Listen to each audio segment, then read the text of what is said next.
Antes de iniciar con el tema, yo quería completar una pregunta que me hicieron en la clase pasada, que yo les mencioné, pero acá tengo el gráfico que le quería mostrar, que nos clarifica. Creo que no había, Roberto, vos no habías preguntado, habías comentado esto, y yo Sí, le sí, respondí rápidamente, porque ahora encontré el gráfico, ahí puedo precisarlo un poquito más. Me parece un tema importante, que esto que nosotros en Occidente, culturalmente, siempre nos ha inculcado esto, ¿no es cierto? Que el cuerpo, el alma, la mente y el espíritu van por separado. O sea, ajá, son compartimentos estancos. Esto es un paradigma instalado en la cultura occidental, que es distinta a la cultura oriental, porque la cultura oriental está más en lo cierto, porque ellos lo ven esto como una cosa integral. De hecho, el ser humano es un ser integral, que todo esto está integrado. Bien, esto acá no es lo que siempre, y tiene en las escuelas, en la formación que tenemos, ya siempre nos plantean esta división. De hecho, y acá en Occidente, en Latinoamérica, siempre se ha planteado esto. Y fíjense que en lo que hablamos recién con Delia, de la bandera y de las cosas de Dios en el Estado, tiene que ver también con esta redefinición. ¿Por qué? Porque siempre se nos inculca que las cosas de Dios no se tienen que meter con las cosas de la mente. La iglesia no se tiene que meter con el Estado. Las cuestiones espirituales, el fin de semana, de lunes a viernes, se hacen las otras cosas. Siempre lo hemos formado culturalmente con esta separación. Y entonces hemos creado y nos desarrollamos en toda nuestra actividad. Muchos países como el nuestro tenemos la premisa y una ley que dice que la educación debe ser laica, separando la parte espiritual del desarrollo de la mente y del cuerpo y el alma. Y se separa y dice el espíritu, la parte, Dios no se tiene que meter en la escuela. Y fíjense que este concepto a lo que nos ha llevado muchos países como el nuestro, como Argentina, estamos como estamos porque hemos quitado a Dios de las escuelas. Hemos corrido a Dios, no lo hemos dejado entrar a Dios en la formación de nuestros niños, argumentando este paradigma errado. Bien, si vamos a aceptar este paradigma, o sea, si vamos a aceptar, mejor dicho, como culturalmente está esto instalado como un paradigma en la sociedad, que el ser humano se divide como en departamentos estancos, si vamos a seguir esa línea, este paradigma lo tendríamos que reacomodar de otra forma, así. Así. O sea, si no lo podemos ver como una cosa integral, veámoslo y planteémoslo así. El espíritu tracciona, el desarrollo del espíritu es lo importante. Y el desarrollo del espíritu va a traccionar el desarrollo de las otras áreas. Y esto tiene el argumento en la palabra del Señor, yo lo puse acá arriba, Mateo 22:37, amarás al Señor tu Dios con todo tu corazón, con toda tu alma y con toda tu mente. Y después, primero el reino de Dios, primero la cuestión espiritual que incluye el reino de Dios y su salvación eterna, y las cosas que siguen van a ser acomodadas, van a ser añadidas. Entonces, este no es un paradigma correcto, pero si está tan instalado y no lo podemos plantear como lo plantean los orientales, como una cosa integrada, la otra redefinición del paradigma sería esto: el espíritu traccionado. Fíjense que si nosotros en nuestras escuelas, en todo el continente, en lugar de plantear el paradigma como arriba se planteaba esto, muchas respuestas a la sociedad, o sea, nuestra sociedad tendría otro plafón, sería otra cosa. Básicamente, porque esto permitiría que la Biblia, la formación espiritual, sea relevante para nuestros niños. Si esto se aceptara como se acepta arriba.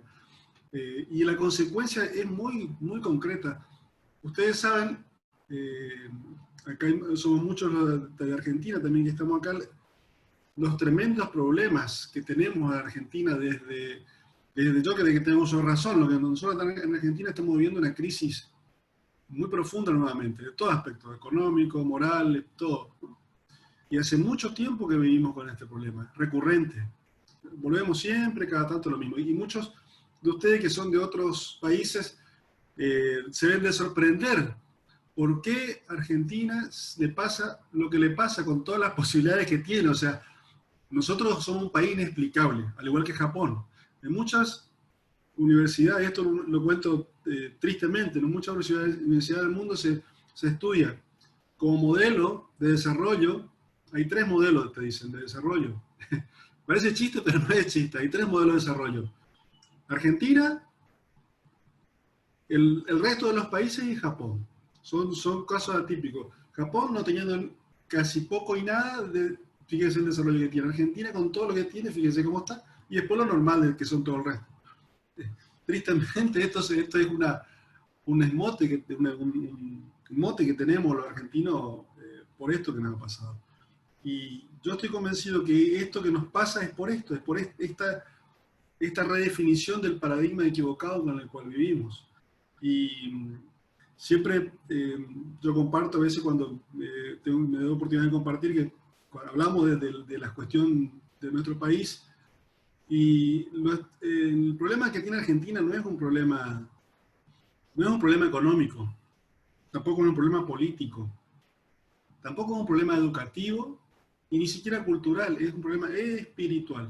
Ese es el gran problema que tenemos como nación.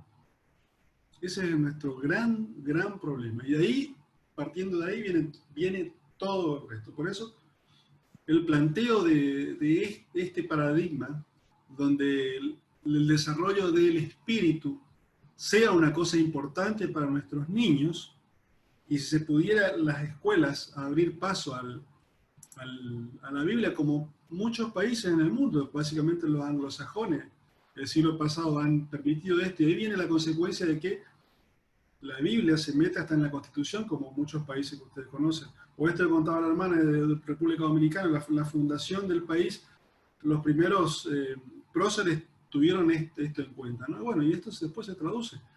Y nosotros acá en Argentina tenemos bien focalizado que el problema está por ahí. Bueno, eso era para completar un poquito la información y lo que habíamos compartido. Ahora, gracias, hermano. Ahora, al contrario. Ahora yo quiero hacer un pequeño repasito así rápido de lo que vimos la clase pasada. Digo rápido y ya nos metemos en la clase de hoy porque ha sido mucha información que compartimos 4 placas en la clase pasada. Bueno, rápidamente voy a hacer un pequeño repasito y nos metemos a la continuación de ese tema que veníamos abordando. Habíamos visto, por un lado,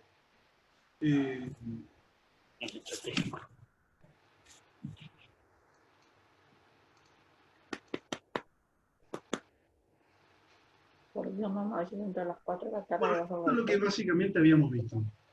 Habíamos analizado esta disyuntiva. El módulo 2 nos metía acá, ¿no es cierto? En esto, entre la planeación y la espontánea dirección del Espíritu Santo. O sea, inclusive las 4 estrategias que menciona el libro, las 4 estrategias de solución única, estrategias sobre la marcha, la estrategia que se repite, la estrategia hasta cierto punto. Son 3 estrategias que tienen que ver con la planeación, pero cuando nos abocamos a planear, siempre nos quedamos en la disyuntiva, hasta dónde planeamos y hasta dónde el Espíritu Santo. Por supuesto que el Espíritu Santo tiene la soberanía y autoridad absoluta para intervenir cuando le quiera, ¿no es cierto? De hecho, estamos convencidos que Él, porque así lo dice la Biblia y así lo ha demostrado, Él hace, ¿no? La obra es de Él lo hace, Él convierte, Él lleva adelante, Él lo va haciendo a través del Espíritu Santo, ¿no? El libro de Hechos, como vimos también, muestra en forma empírica que lo que Cristo predicó en el Evangelio, la iglesia lo puede vivir. Y lo puede vivir por la intervención del Espíritu Santo, que es el que va adelante haciendo la obra. Nosotros lo que nos queda es observar qué es lo que va haciendo y sumando sumarnos a eso que Él quiere hacer. Bueno, en ese contexto ahí viene la planeación. La planeación no es un hecho aislado de la espontaneidad del Espíritu Santo. La planeación viene como una consecuencia de observar lo que el Espíritu Santo quiere hacer, lo que está haciendo, cómo Él se va moviendo y lo que nos va a impulsar. El Espíritu Santo actúa por delante y también por atrás. Por delante porque Él va haciendo la obra y por atrás empujándonos a que tomemos iniciativas. Y la planeación se ubica en ese contexto, en la pequeña parte que a nosotros nos toca, que es la parte de involucrarnos en lo que el Espíritu Santo está. Acá está el resumen. Repito, involucrarnos en lo que el Espíritu Santo está haciendo y quiere hacer. Ahora, yo para eficientizar ese involucramiento y que yo le sea útil al Señor en lo que Él está haciendo, yo tengo que hacer una mínima planeación. Tengo que hacer una mínima planeación. Pero siempre planeando en función de eso de esto que mencionaba, y que el Espíritu es soberano, que su espontaneidad y su poder sobrenatural actúa en cualquier momento y cuando Él quiere y como quiere. Bueno, en función de eso, yo hago una mínima planeación. Y esta planeación ya hemos visto en la otra placa,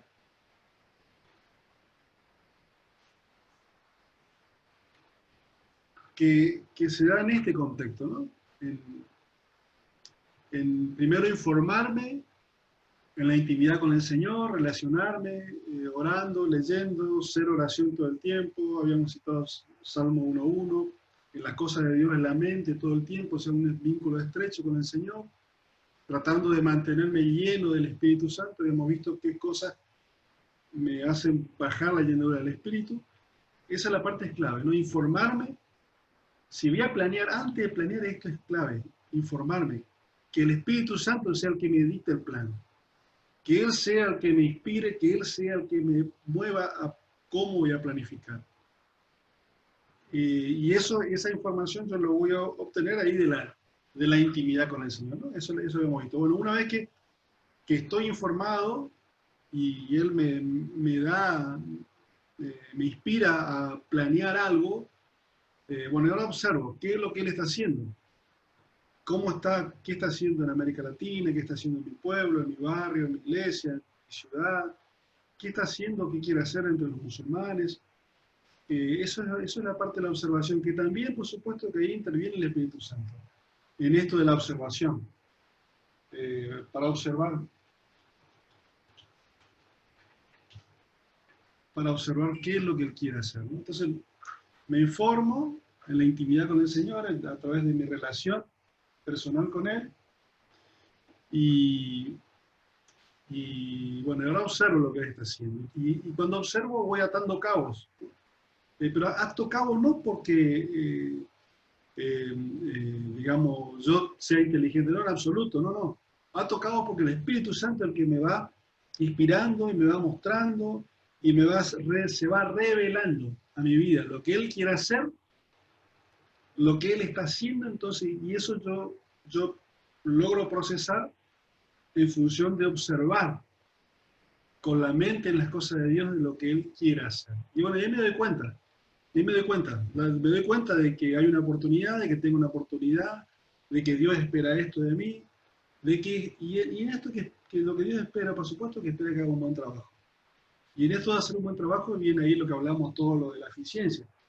Y para ser eficiente tengo que planificar. Es muy difícil hacer un buen trabajo sin la planificación. Por eso insisto, hermano, todo lo que sea planificación hay que ubicarlo en ese contexto. Para que no sea un conflicto esto, la planeación y la espontaneidad. Porque nos vamos a encontrar con distintas opiniones que dicen, no hay que planear nada, hay que hacer todo espontáneo. Por el Espíritu Santo se nos quería, es cierto. Pero la parte que me toca la tengo que mínimamente planear, en función de esto. Entonces yo la planeación la tengo que ubicar, pero la tengo que ubicar cómo corresponde, a dónde debe ir. Y la Biblia nos da una palabra para esto también. Proverbios 16. Quiero leerles Proverbios 16, compartir. El proverbio dice, el hombre propone y Dios dispone. El hombre propone y Dios dispone. Entonces, yo hago estas propuestas. Yo hago propuestas para hacer algún trabajo en función del objetivo. ¿Cuál es el objetivo que Dios nos pidió? Hacer discípulos. Hacer discípulos. Esa es la meta. Como decíamos siempre, enseñar, bautizar, todos son complementos del objetivo principal, que es hacer discípulos, para lo cual tengo que predicar el Evangelio. Yo predico el Evangelio, abro el inicio del discipulado, porque ahí, como dice Romanos, no me avergüenzo del Evangelio porque es poder para la salvación. Ahí el poder de Dios se manifiesta después de compartir el mensaje. La forma que Dios diseñó, se le ocurrió que nosotros formemos parte de ese pequeño engranaje. El hombre propone y Dios dispone. Entonces yo llevo mi propuesta. Ahora, fíjense que yo esta propuesta que voy a llevarle al Señor, ¿de dónde la voy a sacar? ¿De dónde me voy a basar? Y me voy a basar en otras propuestas que también Dios hace.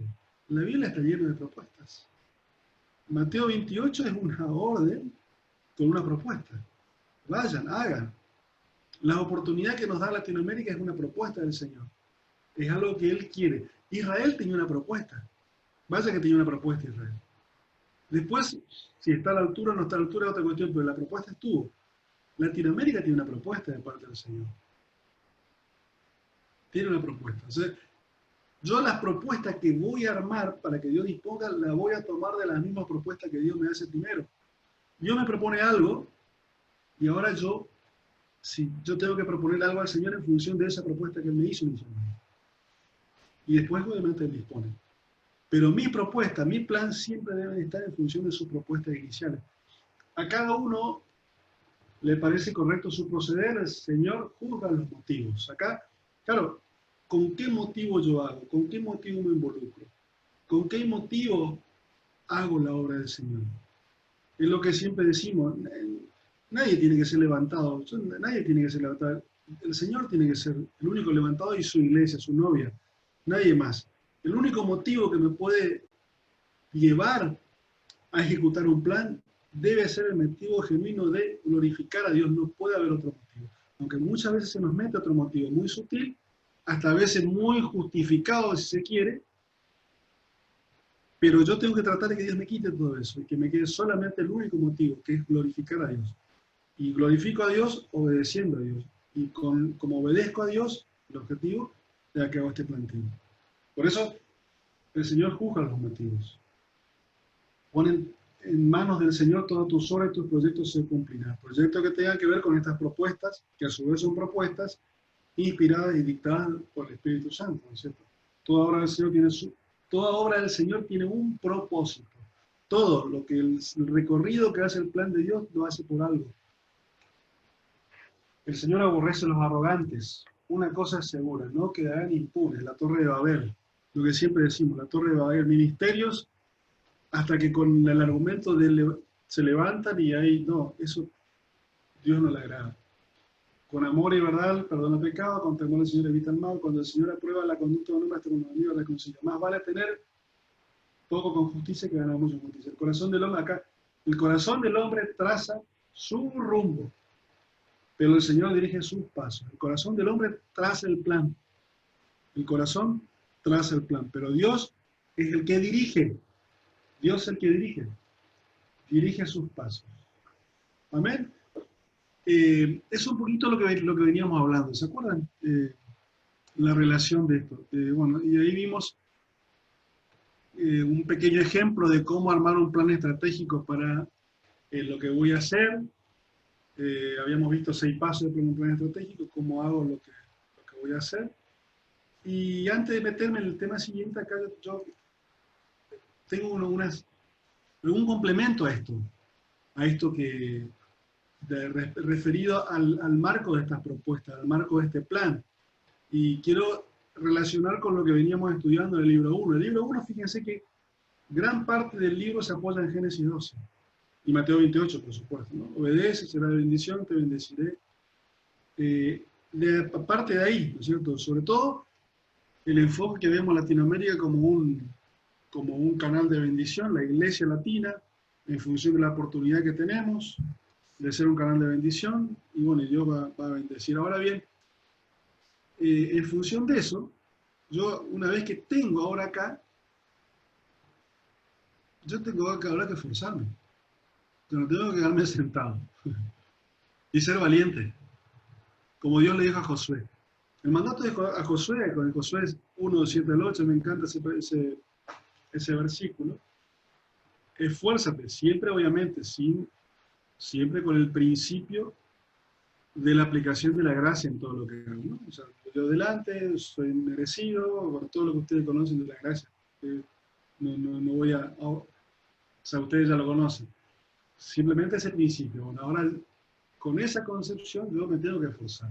¿Pero en qué me tengo que esforzar? Josué tenía que librar una batalla y el Señor dijo, no te preocupes por la batalla, yo te voy a dar la victoria. Vos preocupate por obedecer.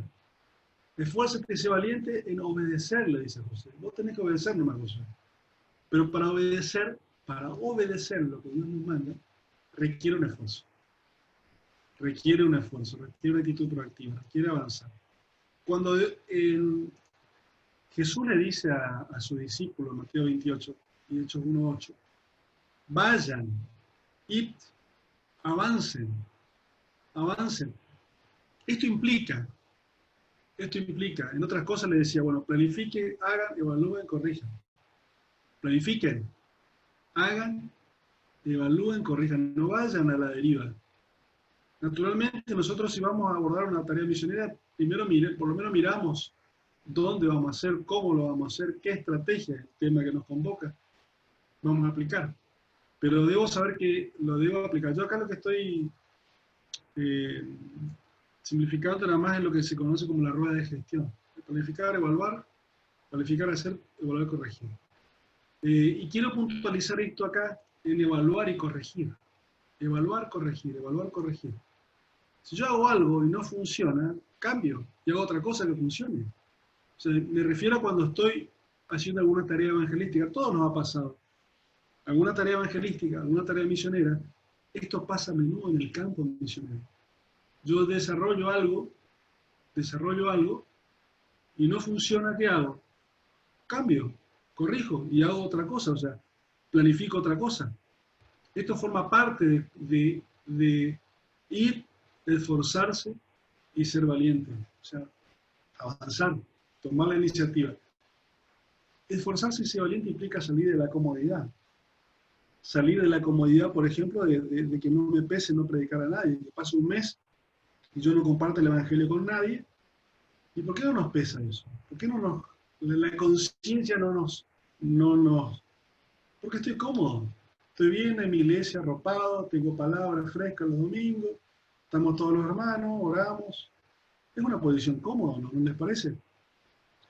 Compartimos toda esa posición. Bueno, ahora particularmente Dios nos sacudió un poquito esa comodidad, no estamos tan cómodos. Por lo menos estamos ahí expectantes, no sabemos. Pero esa posición de comodidad, Dios la quiere reemplazar con esto. Con esto. Evidentemente que a Dios no le gusta esa posición de comodidad. De recibiendo comida calentita todos los domingos, comida espiritual caliente todos los domingos, llenándole la panza, y bueno, y de lunes a viernes espero el domingo. Y pasa una semana y no comparto a nadie el evangelio. Es una posición de comodidad que todos estamos. Y hasta que empezó la pandemia, todos arrancábamos un año en nuestras iglesias, como el año anterior, quizás era muy probable que todos lo abordamos como ellos. No teníamos quizás grandes desafíos más que continuar lo que estábamos haciendo. Mayormente nos pasaba esto. Pero el desafío que Dios manda en función de lo que vimos, oportunidad, responsabilidad, es esforzarte y ser valiente. ¿Para qué? Para obedecer lo que tengo que hacer. Y lo que tengo que hacer es ir. ¿Y cómo voy? Para ir tengo que planificar, tengo que hacer, evaluar y corregir. La gestión básica. Y la promesa del Señor, yo estoy con ustedes. Por eso, hermano, esto que nos pasa acá en Latinoamérica, este contexto, de ver Latinoamérica como una oportunidad, como un tiempo que Dios está esperando para que Latinoamérica asuma su responsabilidad respecto a los no alcanzados y pueda acceder a la corona que Dios tiene guardado para, y sigue esperando y sigue esperando. Eso por un lado, y como estamos en una posición cómoda, claro, Dios nos quitó esa comodidad con un poco esto que está pasando ahora.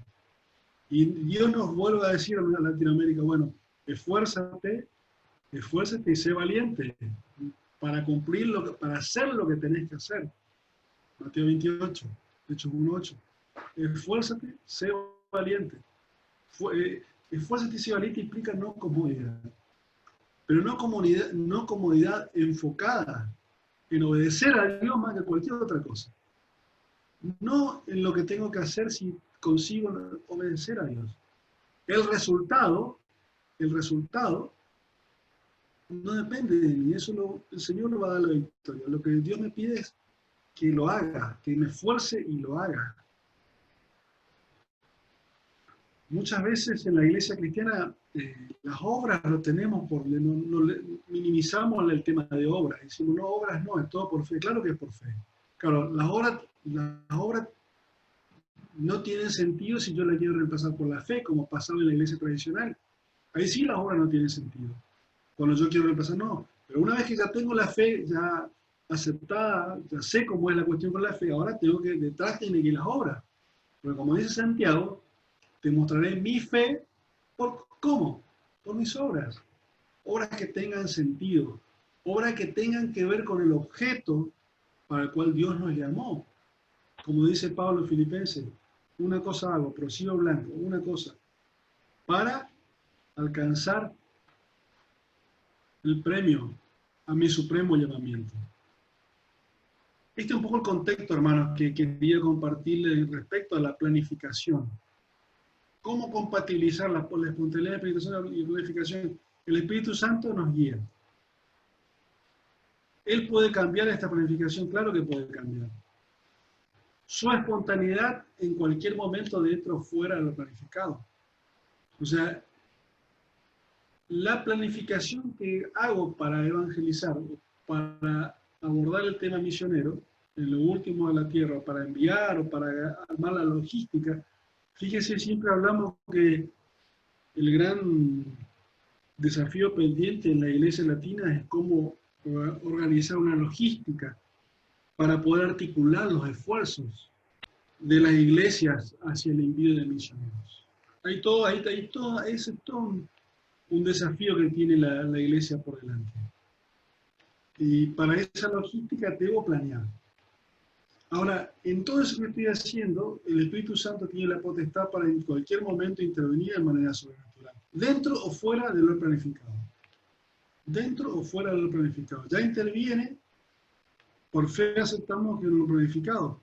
Ahora, dentro o fuera, si quiere tirar por tierra lo planificado y hace otra cosa, o modifica lo planificado, o ejecuta lo planificado, como Él quiera. Nosotros cuando armamos un plan para glorificar a Dios, lo ponemos a los pies del Señor. Decimos, Señor, esto es lo que yo pensé, me esforcé en armar este plan para poder hacer el trabajo que tú me has encomendado. Esto es un poquito, bueno, por supuesto que si Jehová no edifica la casa, en vano trabaja el hombre, ¿no es cierto?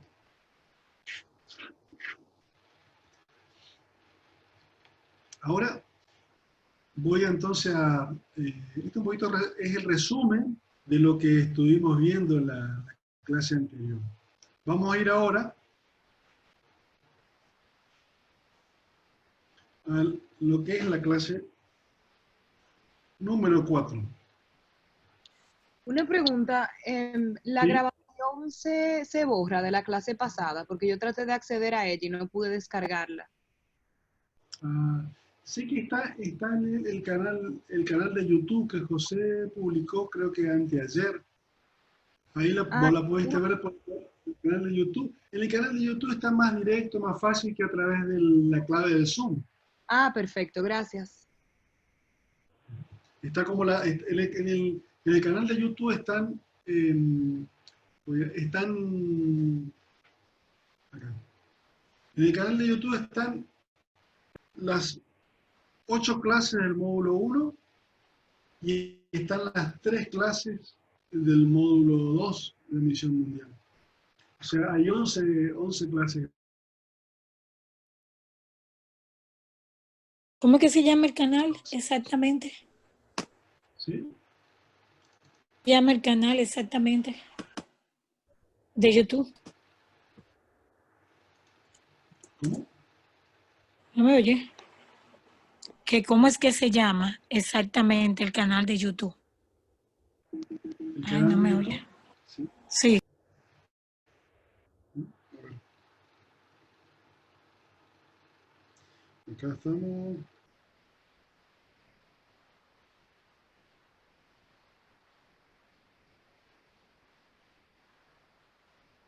Misión Mundial dice. Acá te escribo.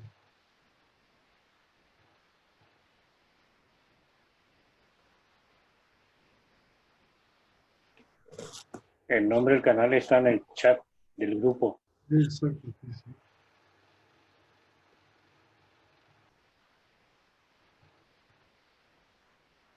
Acá está. Escuela misionera. Misión Mundial. En el chat aparece así. Este es. Ahí ustedes hacen un link, un clic nomás acá. Y acceden. Fíjense, ahí aparecen todos los videos. Ahora después que terminamos, vamos a compartir de vuelta el canal. Este es el logo. Lo voy a volver a compartir después que termine la clase.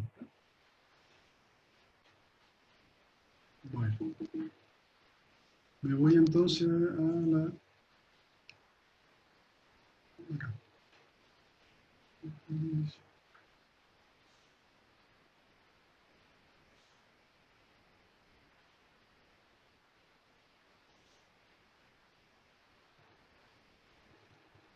El módulo 2, alcanzando lo inalcanzado. Y vamos a ver 4 estrategias que define el autor. La primera es respecto a las metas. ¿Cuáles son las metas adecuadas? O sea, cuando voy a abordar una tarea misionera, yo tengo que tener en claro cuál es la meta adecuada. Lo segundo, cuál es el lugar y cuál es el momento oportuno para hacerlo. ¿A dónde ir? ¿A dónde Dios me está enviando? ¿Y en qué momento? Lo tercero, ¿cuál es el método adecuado que voy a aplicar y cuál es la gente dentro de ese lugar? ¿A qué grupo de gente voy a abordar? Fíjense que la estrategia 2, 3 y 4 son estrategias que el Espíritu Santo en su absoluta soberanía va a guiar. ¿Cuál es el lugar? Nosotros cuando Dios nos llama a algún lugar determinado para ir de misionero, uno está orando mucho tiempo y si hay alguien acá que tiene un llamado, sabe de cómo es y sabe de la convicción profunda a dónde Dios le está llamando, sabe que es Dios que le está llamando. Ese lugar surge de ahí, del Espíritu Santo que llama. Y también el momento oportuno. Ahora bien, este momento a veces no es tan fácil determinar como lo es respecto al lugar, ¿no es cierto? Muchos están acá y dicen, yo tengo un llamado para ir a tal lugar, yo tengo un llamado para ir a Marruecos, yo tengo un llamado para ir a Indonesia. Y esa convicción Dios va poniendo en el corazón y va germinando y va madurando, y uno sabe que está eso, ¿no? Ahora, después viene el complemento de cuándo. Y ahí Dios utiliza, para definir el momento, suele utilizar el entorno y las circunstancias. ¿Cómo se va dando? ¿Cómo se va dando el aspecto en mi iglesia, en la gente, los amigos, la organización, la agencia? ¿Cómo Dios va acomodando las piezas para ver cuándo es el momento? Porque puede ser que alguien tenga un llamado ya para ir a tal lugar, pero todavía no es el momento. Dios lo tiene que preparar un poco más, tiene que preparar mejor la ocasión, La estrategia 2 es una estrategia que yo la voy a buscar en la exclusiva intimidad con el Señor. Diría que la estrategia 2 por ahí es algo medular para poder avanzar en la obra misionera. Bueno, el método ya también lo voy a buscar con la asistencia del Espíritu Santo, por supuesto, como toda la actividad que voy a hacer. Y lo mismo la gente, una vez que abordo a qué gente voy a ir. Es un poco los cuatro lineamientos en cuanto a las estrategias que voy a tomar acá. Acá paso un poquito a explicar más en detalle lo que le decía. ¿Cuál es la estrategia? ¿Cuáles son las metas adecuadas? Las metas adecuadas son hacer discípulos. Hacer discípulos, como mencionamos, es la meta adecuada de la estrategia misionera. Es el objetivo. En segundo lugar, ¿cuándo es el momento oportuno? Ahí el autor menciona la visión de sembrar, la visión de podar y la visión de cosechar. Cualquier agricultor tiene en claro cuándo es el momento de sembrar, cuándo es el momento de podar y cuándo es el momento de cosechar. El momento oportuno. ¿Cuándo es? El método, acá cuando yo mencionaba planificar, ejecutar, evaluar, corregir, cuando existe mucho trabajo, esfuerzo, pero poco o ningún fruto, tenemos que revisar el método. A veces nos pasa. Por supuesto que hay la oración y el Espíritu Santo y todo eso que sabemos que es lo más importante, ¿no? Pero como complemento a eso, detrás viene el método que aplico. Y a veces, si el método no funciona, tengo que revisar el método que estoy aplicando. Y muchas veces el Espíritu Santo mismo me lleva a plantear otro método distinto. La gente adecuada, ciertos campos maduran en cierto tiempo, tan solo puede ser atributo de la soberanía de Dios. Hay veces, inalcanzado no significa inalcanzable, una mencioné eso el autor, pero hay veces que pasa eso, que a veces ciertos campos están maduros y otros todavía no.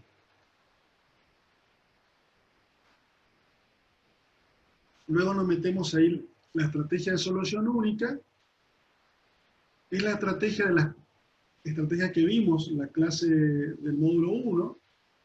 Habíamos visto la estrategia de solución única, estrategia hasta un cierto punto, la estrategia común a todas cuando se repite un método, pero la estrategia de solución única es la estrategia que más se utiliza en el campo misionero.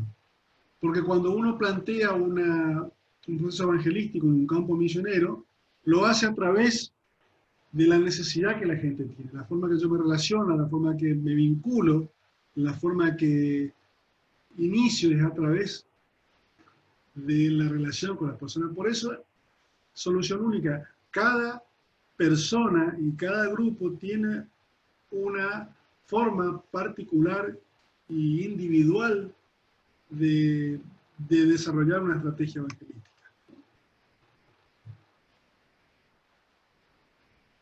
Entonces tenemos las metas adecuadas a ser discípulos. Este es una meta, un objetivo ya planteado. Dios ya nos dio esto. Ya sabemos con claridad. Eso es de antemano. Ya está la indicación. Luego, el lugar y el momento, a dónde ir y en qué momento eso el Espíritu Santo nos va a indicar. Por eso es importante lo que decíamos, informarse, observar, darse cuenta. Eso nos va a llevar a poder desentrañar cuál es el lugar y cuál es el momento oportuno. La sensibilidad a la voz de Dios, a la voz del Espíritu Santo. Que actúa siempre en función de la palabra, en función de la paz que tengo en mi corazón respecto a eso, y en función del contexto y la circunstancia. Siempre esas tres cosas van a ayudarme a definir esta cuestión del lugar y el momento. Repito, la palabra del Señor, que lo que vaya a hacer nunca contradiga algo que dice la palabra, por supuesto. La paz en mi corazón, a veces más más clara, a veces menos clara en la mente. Y las circunstancias, se van acomodando a las circunstancias. Dios prepara alguna organización, alguna agencia a la cual me contacto, se dan todas las condiciones, bueno, es el momento. Hay veces que un misionero tiene llamado para ir a algún lado, ya sabe que va a ir y entusiasmado comienza a desarrollar su proceso de todo trámite y de repente por ahí esos trámites no avanzan, se paran, se cortan, se pone dificultoso. Eso implica que el llamado no esté, implica que quizás todavía no es el momento, que por ahí Dios tiene que tratar o trabajar conmigo todavía acá donde estoy para prepararme mejor para después enviarme. Puede ser que siga estando el lugar, pero quizás todavía no es el momento. Bueno, el método y la gente adecuada, como mencionamos, ¿no? El método adecuado, la meta adecuada, a quién ir. Y el momento oportuno. Fíjense, el método adecuado, los métodos adecuados, la meta adecuada, que eso ya está definida. A quién ir y el momento oportuno. Yo el punto 1 ya tengo definido. Lo que tengo que buscar es la confirmación del Espíritu Santo en el punto 2, 3 y 4. Repito, la meta adecuada ya está definida. Hacer discípulos. Esto es válido tanto para el evangelizar y tanto para la misión. Fíjense que naturalmente decimos evangelismo es local, misión es lejos. Sin embargo, cuando vemos esto, a la luz de la palabra, vemos que no hay división entre evangelismo y misión. Es exactamente lo mismo. Yo le llamaría más bien obligación. La obligación de hacer discípulos. Porque, bueno, habíamos visto la simultaneidad en la responsabilidad de mi vecino y del último musulmán. Entonces, en esa responsabilidad, en esa simultaneidad no hay diferencia. Nada más que uno está cerca, otro está lejos. Y el método para evangelizar, por supuesto que va a ser distinto.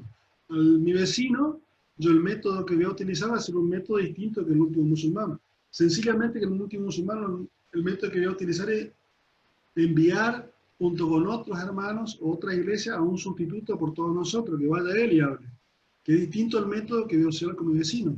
Mi vecino no voy a enviar a otro que vaya, lo voy a hablar yo. Sin embargo, el último musulmán sí tengo que enviar a otro. Y me tengo que poner de acuerdo con otros para poder hacerlo.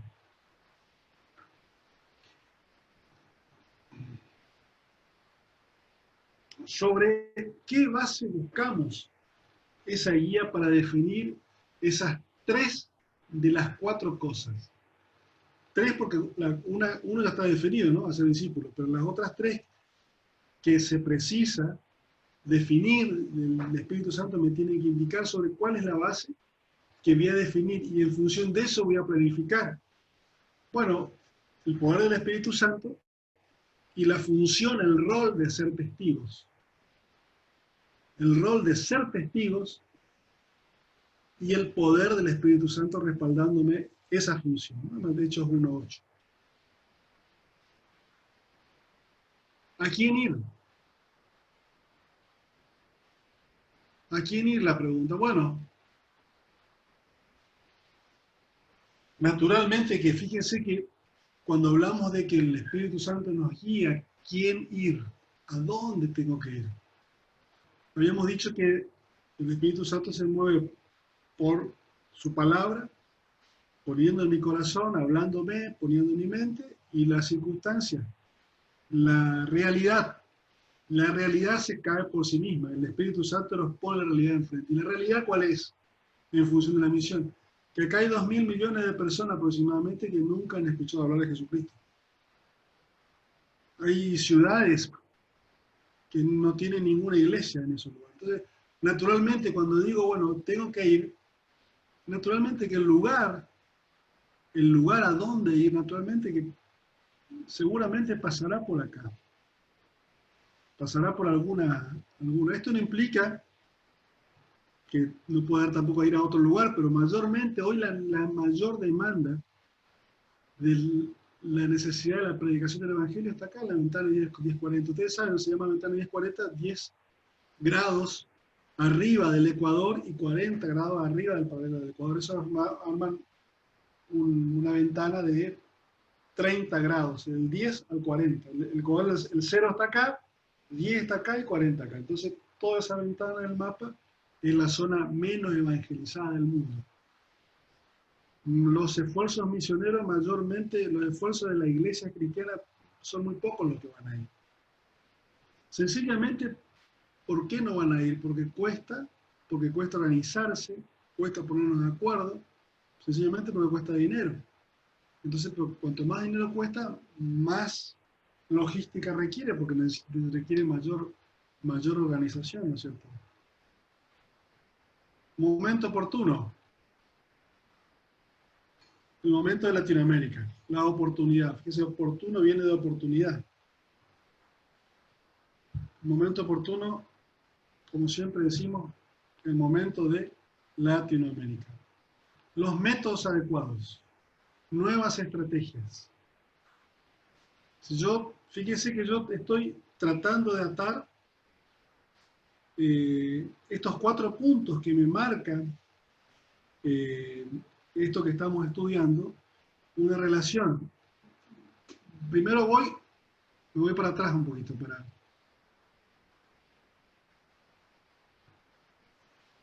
metas adecuadas, hacer discípulos, ya definido, eso ya lo tenemos claro. Ahora los otros 3. ¿A quién ir? ¿Cuándo ir? ¿Y cómo voy a ir? ¿Qué método voy a aplicar? ¿Quién ir? Está bastante claro. Yo acá le sumaría también los pueblos originarios, por supuesto. En realidad, quién ir es donde nadie ha sido, el Evangelio no ha sido proclamado, ¿no es cierto? Ahí se necesita, esto es sentido común puro. El momento, esto es algo que vemos claramente, el momento de Latinoamérica. Y los métodos, nuevas estrategias. ¿Qué métodos vamos a ocupar? Y ustedes saben que los métodos siempre están relacionados con las circunstancias, con la realidad. Yo los métodos los saco de la realidad, saco del análisis del escenario, de ahí los extraigo. Y nuestra realidad en Latinoamérica, ¿cuál es? Aparte de que ya aceptamos que tenemos una responsabilidad y que vemos como que tenemos una oportunidad. Pero ¿cuál es nuestra realidad? Nuestra realidad es que el 70%, siendo generoso, 70% de nuestras iglesias no se involucran en misión. Esa es nuestra realidad. Entonces los métodos que vamos a ocupar tienen que salir de esa realidad. Entonces el primer desafío es, en función de esta estrategia, cómo podemos ser guiados por el Espíritu Santo en lo que Él quiere hacer para convocar a las iglesias que no están involucradas en misión a que lo hagan. Cualquier estrategia para Latinoamérica hoy en día, con esta estrategia global me refiero, ¿no? El continente debería pasar por esta demanda de las iglesias, porque si yo digo en Latinoamérica tiene una oportunidad, naturalmente que todas las iglesias tienen que tener la oportunidad de ser convocadas. De hecho ya la tienen de por sí, pero Dios le está volviendo a llamar, le está insistiendo que la corona está ahí para ellos, que se involucren. Entonces cualquier estrategia nueva que, como nos había desafiado Jonathan Levy, cuando nos visitó, ¿se acuerdan? Bueno, planean ustedes la estrategia para este momento, decía, la estrategia que estamos estudiando, decía, fueron planteadas hace 30 años, pero hoy se requieren estrategias nuevas. Y las estrategias, naturalmente, tienen que involucrar a las iglesias, porque si yo digo, fíjense que esto me puede llevar a un análisis y decir, bueno, las iglesias no quieren saber nada con visión, yo voy a descartar a las iglesias, entonces no podía hablar de oportunidad para la iglesia latina. Yo estoy convencido que Dios quiere involucrar, quiere utilizar a la iglesia. La iglesia es la, y esto nos ayuda a pensar que las agencias misioneras, que ya vamos a abordar el tema, ya venimos, naturalmente tienen que estar vinculadas con las iglesias. Como bien nos compartió cuando estuvo Sasá, el sábado nos decía, no agencias por un lado, iglesias por otro lado, no, juntas, unánimes, en un solo objetivo. Iglesia más agencias. Y la otra estrategia puede estar con el planteo de misioneros bioocupacionales. Hoy vemos que esto del misionero en un lugar, bueno, pudiendo llevar adelante alguna tarea, alguna profesión, siendo enviado de la iglesia. Esto no hay que perder el foco. Porque ahora que el misionero pueda ser independiente, no, que sea enviado de la iglesia. Y la biocupacionalidad del misionero en el campo tendría que tener el complemento de que la iglesia algo le apoye también. Porque no tiene que cortar el privilegio a la iglesia de participar. O sea, decir que ahora vamos a tener todos misioneros biocupacionales que no va a depender de la iglesia no es correcto. El misionero, haciendo una actividad biocupacional en el campo misionero, va a ayudar a su misma iglesia al envío, pero no debe perder el vínculo con la iglesia. La iglesia algo le debe ayudar. Es como decir, bueno, un misionero necesita 1.000 euros para vivir entre los musulmanes. Bueno, 500 euros que se lo gane de su trabajo medio turno y 500 que le aporte la iglesia. Yo ayudo a la iglesia en eso, como misionero, pero que no corte el vínculo de la iglesia, que la iglesia, ante un misionero biocupacional, siga participando en esta sociedad del envío del misionero, porque si no yo le estoy cortando la bendición de la iglesia, le estoy dejando afuera a la iglesia del plan de Dios. O sea, no es eso, Dios no diseñó así. Por más que el misionero sea biocupacional, tiene que mantener el envío de la iglesia, porque también después está el vínculo espiritual, por supuesto, que quizás es igual o más importante. La dependencia espiritual del misionero. Esto que comentaba recién Norma y Carla con Lili, decía, Lili es misionera de nuestra iglesia. Ella lo decía con mucho orgullo y con ese entusiasmo, y así debe ser, justamente. Ella es nuestra enviada, es nuestra iglesia. Es nuestra iglesia que está allá entre los musulmanes. Somos nosotros en los musulmanes a través de Lili. Y ese es el concepto. Por más que el misionero sea después biocupacional o no, pero ese es el concepto de lo que Dios quiere hacer. Cuando fíjense que va todo en un hilo conductor, y es la iglesia. Y esto es lo que tenemos, esto que contaba Norma, es lo que tenemos que tratar de entusiasmar a otra iglesia, que otra iglesia también, que uno participa en misión, que puedan también decir, fulanito es nuestro misionero que está allá en el campo. Nosotros estamos en el campo musulmán, cumplimos nuestra parte. No podemos ir, pero hay alguien que nos representa. Tenemos alguien allá que es enviado de la iglesia.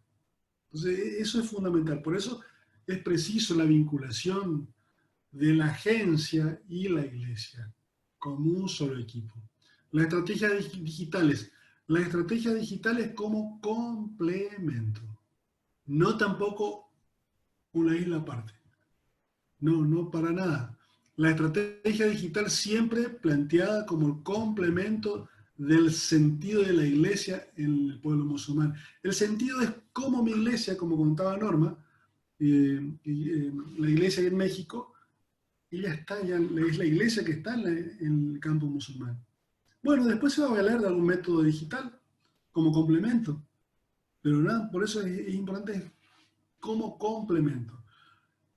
La principal estrategia, hermanos, es vincular a las iglesias, que las iglesias se sumen, que el Espíritu Santo observemos, y eso también estamos observando, cómo el Espíritu Santo está llevando a la iglesia, cómo el Espíritu Santo está haciendo sacudir, hey, avívense, acuérdense acá, y muchas veces nos utiliza a nosotros, qué privilegio, hermanos, podemos ser utilizados por el Espíritu Santo y llamar a las iglesias, bendecir a las iglesias, pastor, súmese, pastor, hágase cargo del departamento misionero, como siempre decimos, no delegue, hágase cargo usted. pastor, no haga un departamento, no arrincone la visión en la iglesia, que sea toda la iglesia. Es una forma de convocar a la iglesia. El Espíritu Santo nos llama, hermano. Te está llamando a ti, me llama a mí, a todos nosotros, ¿a qué? A hablar con nuestro pastor, a convocarle, a hacerle acordar que es la tarea que tenemos. A hacerle partícipe. Estamos ante un desafío del Señor y alégrense, hermano, porque usted es parte de este llamado que va a hacer la iglesia.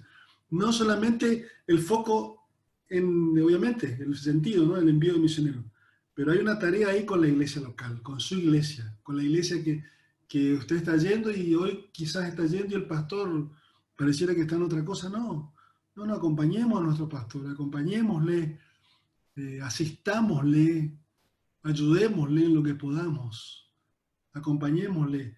Y en ese acompañamiento, tratémosle de, enviado por el Espíritu Santo, mostrarle hacia dónde tenemos que ir juntos como iglesia.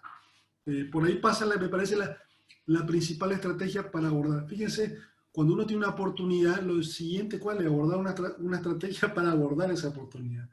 Y me parece que Latinoamérica claramente está ante esa oportunidad y la principal estrategia para abordar esa oportunidad es la convocatoria del grueso de iglesias que hoy no están involucradas, que están fuera del radar de cualquier movimiento misionero, porque como no quieren saber nada, bueno, ya se los deja de lado. No, ahí está, insistamos con esa iglesia que no quiere. Seguramente cada uno de nosotros en nuestra ciudad tenemos focalizado un par de iglesias que ahora la visión misionera no está.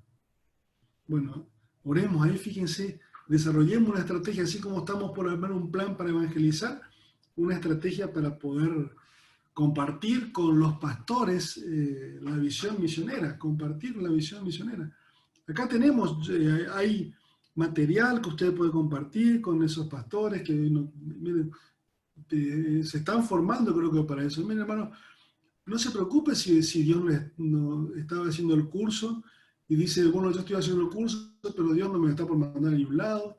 Bueno, pero hay una tarea importante que usted puede hacer, hermano, y creo que Dios por algo también le trae acá, que es de poder compartir con los pastores de su ciudad, compartir las placas, comparta la visión, comparta esta necesidad del desafío misionero, para que ellas también se sumen a esto que Dios quiere hacer.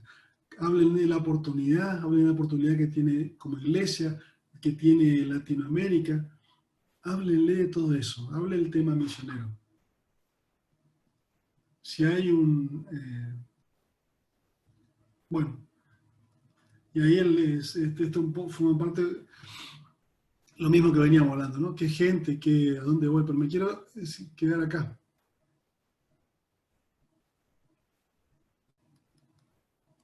En esto quiero remarcar ahí el foco de estas nuevas estrategias. A veces uno dice, bueno, yo me voy a una iglesia, pero ¿qué voy a hablar? Y uno dice, hablo de cifras, hablo de los musulmanes, la ventana es 40, el 98%, hablo de estadísticas, ya conocen, ¿no? Pero por ahí, como decimos siempre, como decimos y como vimos la placa, el método, por ahí cambiamos, háblele de las cosas que... yo siempre utilizo, cuando voy a hablar de misión, a mí me encanta la carta de Filipenses. La carta de Filipenses, él a veces, cuando me invita para compartir en una iglesia, yo comparto la carta. La carta es una carta muy rica en cuanto a lo que expresa la iglesia en este 70%, la carta de Filipenses. Que fíjense, la carta a los Filipenses es una carta distinta al resto. Porque es una carta misionera, es de un misionero a una iglesia misionera. Es la típica carta, y es diferente. Si observan todas las cartas de Pablo, la carta Filipenses es distinta al resto. ¿Por qué? Porque es la carta donde Pablo abre su corazón. Si vemos todas las cartas de Pablo, tienen un mismo formato, ¿no? Primero la parte teológica profunda, después la aplicación práctica. ¿No? Cualquiera de las cartas de él hacen esto, ¿no? En la introducción, si tiene que tratar un problema, lo trata, hace el fundamento teológico y la aplicación práctica. Sin embargo, en Filipenses él escribe distinto a todo el resto, la metodología es distinta. En Filipenses le abre su corazón. ¿Por qué lo abre? Porque siente que es una iglesia que lo está arropando, que es una iglesia que le está conteniendo. Y el rol y lo que tenemos que mostrar a nuestros pastores, que se vean en el espejo de la iglesia de Filipenses. Esa es una iglesia misionera, la iglesia de Filipo. Y cualquiera de nuestras iglesias latinas, tenemos ahí algo para exponer un modelo. Ser como la iglesia de Filipo, una iglesia involucrada de lleno en la obra misionera.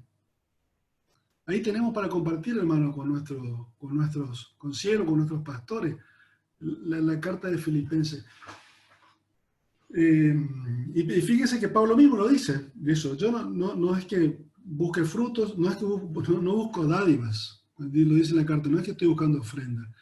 Lo que estoy buscando más bien es fruto que abunde en vuestra cuenta. Está diciendo, porque usted, iglesia, si ustedes participan conmigo en esto de la misión, hay un abundante fruto en que Dios va a acreditar a vuestra cuenta. ¿Para qué? Para el otorgamiento de las coronas, por supuesto, porque Dios le dice, no, yo no es que busque la escrita carta porque usted me manda una ofrenda. No, a mí me interesa que ustedes como iglesia se involucren y hay frutos que Dios ya tiene para darle que los va a acreditar a vuestra cuenta. Por eso Pablo dice, repito, no es que busque dádivas, sino que yo estoy buscando frutos que abunden en vuestra cuenta como iglesia, en su crédito de las cosas que Dios le quiere dar.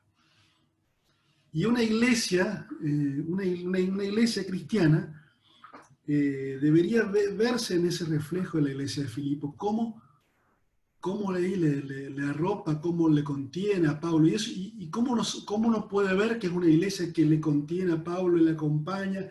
Es una iglesia que está con Pablo donde él está. En este momento estaba en Roma. La iglesia estaba con él allá. Por la forma que Pablo lo escribe. Por la forma que Pablo lo escribe. Fíjense que Pablo redacta la carta de Filipo, y él abre su corazón. Donde dice, una cosa hago, busco esto. Él habla, es una de las pocas cartas que él abre su corazón y habla a la iglesia de Filipo. A mí me encanta la iglesia de Filipo, y es la típica iglesia que nuestra iglesia latina se pueden ver como un espejo. Con todos sus errores, con todos los, pues, naturalmente, que todos tenemos, por supuesto, ¿no? Ese grupo de gente con el que empezó. Fíjense que cuando empieza la iglesia de Filipo, Lidia y el grupo de gente, de hermanos, empiezan gente que no conocían nada, no tenían nada, muchos griegos, y ahí Pablo bueno, ahí tenemos, hermano, ahí tenemos para compartir con nuestros pastores a lo largo de toda Latinoamérica, insistir y ver, pastor, veamos, ¿no?, como la iglesia de Filipo, cómo acompañaba a Pablo. Esa relación. Curiosamente, a veces yo pienso que esa carta de Filipo, ¿por qué no le fue para Antioquía? Debería ser, o sea, quizás uno dice, Antioquía envió a Pablo y Bernabé esa carta, sin embargo, por alguna razón, Dios gestó esta relación fraternal, de amistad, de una iglesia con el misionero. En la carta de Filipo uno ve la relación gestada en Cristo, en función de un objetivo, que es el objetivo de Dios en la misión. O sea, la iglesia con su misionero, ahí apoyando, ahí la iglesia estando pendiente en todo tiempo. Fíjense que Pablo le dice, me enviaron una y otra vez para mis necesidades, hasta cuando estaba... Y Pablo no está hablando del valor del dinero, no se refiere a eso. Se está refiriendo a que la iglesia se interesó. Ustedes no saben lo que es para un misionero que está solo allá, saber que tiene una iglesia que lo está respaldando, que está orando por él, que está pendiente, que lo saluda, más allá, por supuesto, de la ofrenda que necesita el misionero para comer y para vivir, pero más allá de eso, por eso Pablo dice, me enviaron una y otra vez. Así que ahí tenemos, hermanos, como estrategia, entre otras tantas, para charlar con nuestro pastor, para mostrarle, para hablar, es un modelo de relación bíblica al estudiar la carta de Filipenses.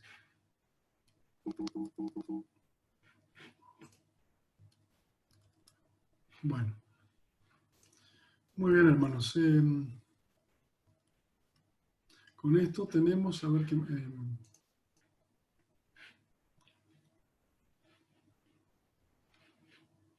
bueno, y ahora me queda, yo voy a dejar para el otro miércoles, para que no se nos vaya demasiado el tiempo.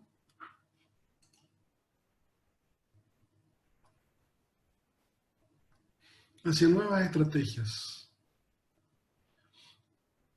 Entonces, ¿qué planteo podemos hacer respecto a esta oportunidad que tenemos como continente y hacia nuevas estrategias?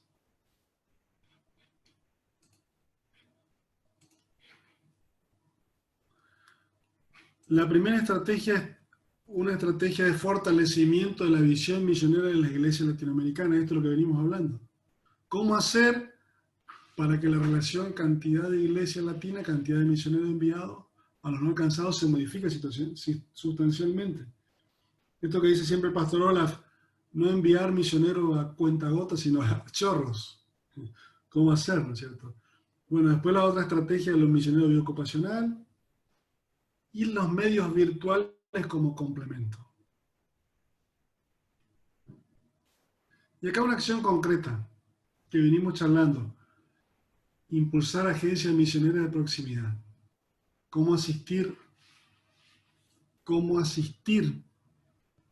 al pastor con una propuesta que le ayude a él en la gestión? Bueno. Muy bien, hermanos. Con esto entonces estaríamos terminando la clase número 4.